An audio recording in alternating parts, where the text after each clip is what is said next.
Toda essa história acontece, como eu disse, para que o Messias venha ao mundo. E por que o Messias veio ao mundo? É aí que nós temos a essência do Evangelho. O Messias veio ao mundo, queridos, não para nos dar um exemplo de vida. Ele nos deu um exemplo de vida. O apóstolo Pedro fala isso, que ele agiu de tal modo que pudéssemos seguir os seus passos. Então ele nos deu sim um exemplo de vida. O Messias veio ao mundo não para mostrar que vale a pena morrer por uma causa nobre. Ele não veio ao mundo para nos ensinar a sermos gentis e perdoadores. Todas essas coisas podem até ser verdade no que diz respeito ao Messias. Mas o Messias veio ao mundo para dar a sua vida em resgate de muitos. A Bíblia diz, e é fundamental que cada ser humano que passa por esse mundo, na sua curta jornada da vida, entenda isso. Ninguém pode passar por este mundo sem entender isso. Ninguém pode partir para a eternidade sem entender isso. A Bíblia diz, numa frase simples e clara como o dia, ela diz que todos pecaram, todos. Cada ser humano que nasce nesse mundo é um pecador. Você não se torna pecador com o passar do tempo. Você não se torna pecador quando você cresce um pouquinho e toma decisões erradas na sua vida, não. A Bíblia diz que todos são pecadores, que nós nascemos no pecado, que nós nascemos na iniquidade, que nós herdamos o pecado dos nossos ancestrais, que nós herdamos a culpa de Adão. Todos, portanto, são pecadores, quer façam o bem, quer façam o mal, todos somos pecadores. Não há justo, diz o apóstolo Paulo, nenhum sequer, nenhum justo há sobre a face da terra, nunca existiu exceto um. E nós aprendemos isso nas Escrituras e aprendemos algo mais. A mensagem do Evangelho acrescenta a isso uma informação ainda mais grave e triste. O Evangelho afirma, a mensagem do Evangelho afirma que todos são pecadores e por causa disso todos estão destituídos, privados, afastados da glória de Deus. Ou seja, em si mesmo o homem não tem a menor esperança de salvação e de vida eterna. A menor esperança de salvação e de vida eterna. Todos pecaram e estão destituídos da glória de Deus. Essa é a condição espiritual do ser humano. Ele pode ser simpático, ele pode ser muito educado, ele pode ser um trabalhador exemplar, ele pode ser um bom amigo, um bom marido, uma boa esposa, um bom filho, um bom pai, uma boa mãe.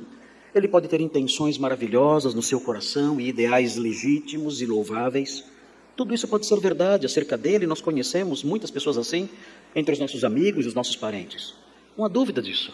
Mas nada disso muda essa realidade espiritual, que não tem que ver com comportamento social, que não tem que ver com boas intenções, que não tem que ver com uma ética alta ou baixa, não. Que tem que ver com a realidade espiritual de cada um. Todos são pecadores diante de Deus e todos estão separados da sua glória. É isso que diz o Evangelho. Por que Jesus então veio ao mundo?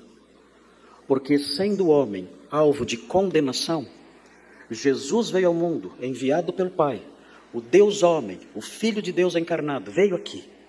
Ele veio aqui para tomar o nosso lugar na aplicação da pena. Nós estávamos condenados. E ele veio aqui e tomou o nosso lugar no momento da aplicação da pena. Ele assumiu as nossas culpas, assumiu a nossa condenação e sofreu a execução da nossa pena em nosso lugar. É por isso que nós dizemos que a morte de Jesus foi vicária, foi substitutiva, porque ele morreu em lugar do pecador. É o inocente morrendo no lugar dos culpados. E alguém pode perguntar, e de que modo isso me beneficia? Como eu posso ser beneficiado por essa substituição tão maravilhosa, amorosa e santa? O que eu devo fazer para que essa substituição do Filho de Deus seja aplicada a mim? E é aí que nasce o Evangelho. É aí que o Evangelho, propriamente dito, se levanta e se demonstra e aparece em todo o seu brilho, toda a sua beleza e todo o seu fulgor. Eu posso ser beneficiado por essa santa substituição simplesmente crendo nele.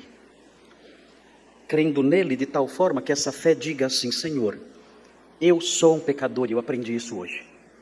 Eu sou um pecador, estou separado do Senhor. Mas eu creio no seu Filho e eu invoco o seu nome. A sua palavra diz isso. Todo aquele que invocar o nome do Senhor será salvo. Eu creio em Jesus. Eu invoco o seu nome. Salva-me, perdoa-me, transforma-me, remove a minha culpa. Aplica a mim os benefícios da morte substitutiva de Jesus. Aplica a mim pela fé. Eu creio nele. A Bíblia diz que quem crê dessa forma, quem crê ao ponto de invocá-lo, quem crê ao ponto de depositar nele a sua confiança de vida eterna, essa pessoa é salva. Esse é o Evangelho. Se você está aqui, ou se você está me ouvindo em sua casa, ou se você está ouvindo em algum outro momento qualquer, depois de fim deste culto, em alguma outra época, algum outro dia, não sei, e você não é um crente, é necessário que você conheça essas coisas e considere essas coisas com muita seriedade no seu coração. Porque o tempo para se curvar diante disso e receber o Salvador é hoje. Não há uma oportunidade depois desta vida. O tempo para receber o Salvador, crer nele e viver para ele e desfrutar da sua salvação é agora. Não há uma outra oportunidade.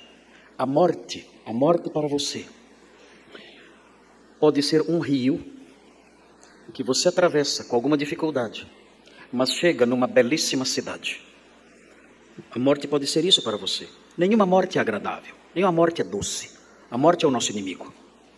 Mas a morte pode ser para você um rio caudaloso, que você há de atravessar com muitas dificuldades e dores.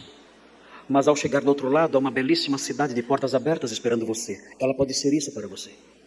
Mas a morte pode ser para você também um abismo. Um abismo no qual, ao você cair, não há como você dar uma pirueta e voltar para trás e ter uma segunda chance. Não. Se você crê em Cristo e crer em Cristo como seu Salvador, abrir o seu coração para o Evangelho e recebê-lo pela fé, a morte será para você isso. Um rio caudaloso, sim, e difícil, sim, mas com uma cidade à sua espera na outra margem.